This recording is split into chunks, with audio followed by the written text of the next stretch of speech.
Real Talk with Bob Mars.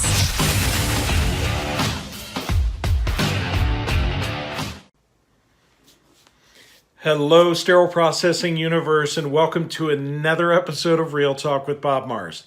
So last session, we talked about sterilization, specifically preventative maintenance, to make sure that everything's functioning properly. Today, I'd like to talk specifically about loading or load preparation. How do you prepare your load and load your autoclave properly according to the manufacturer's written instructions? And at the end of the day, that's what it's all about, right? We have to follow the IFU because that's what the surveyors are looking for. So when we talk about it, let's talk about it kind of in order. We'll talk about peel packs, we'll talk about wrapped items, we'll talk about containerized items, how they should be loaded onto the cart. And again, if I'm talking real, I have to tell you, facilities that I go into and that I have been into, I've seen some pretty crazy load configurations out there.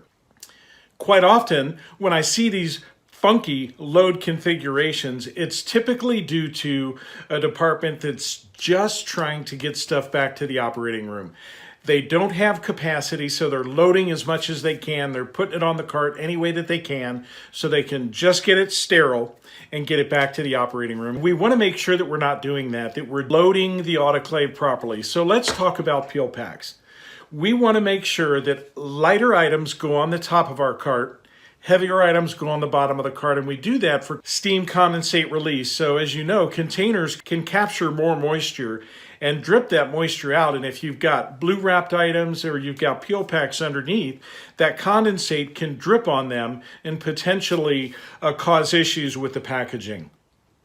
So with our peel packs, we want to make sure that they're loaded on the top, above the containers and above the blue wraps. We want to make sure that they are loaded on their side. Numerous manufacturers have products out there that will hold your peel packs in a standing position as opposed to laying flat, where they can actually retain moisture. You want to make sure, again, that you're following the manufacturer's IFU for loading the autoclave and for that packaging. We want to make sure that the peel packs are loaded paper, plastic, not paper, not plastic. Next, we want to talk about our blue wraps. We want to make sure that they're packaged properly, that they are underneath the peel packs, and that they are laying flat. They are not stacked on their edge if they are a set.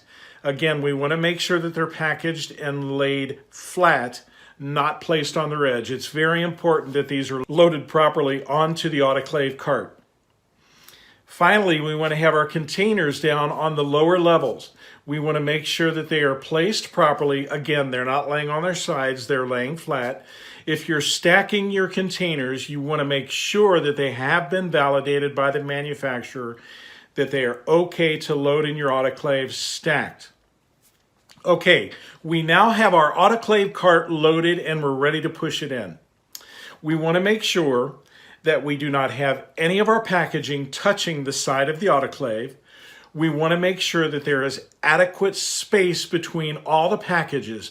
You can visually see space between. If they're touching each other and they're packed tightly, the steam does not have the ability to penetrate the way that it should penetrate those packages. So we want to make sure, again, that we're loading it properly and that you have visual space between the packages. If you're using tray liners or cart liners, we want to make sure that they are approved and that they're non-linting. And a lot of folks will use these for wicking excess moisture to help with wet loads. If you're experiencing wet loads, there is a lot of great products and information out there to allow you to research and investigate why you're having wet packs. You can talk to the manufacturer of your sterilizer, manufacturer of your packaging materials. They have tools that will assist you. Also, the AAMI 2017 document has an annex that specifically addresses wet packs, so you want to make sure you're taking care of that. Thanks so much. This has been Real Talk, and I'm Bob Mars.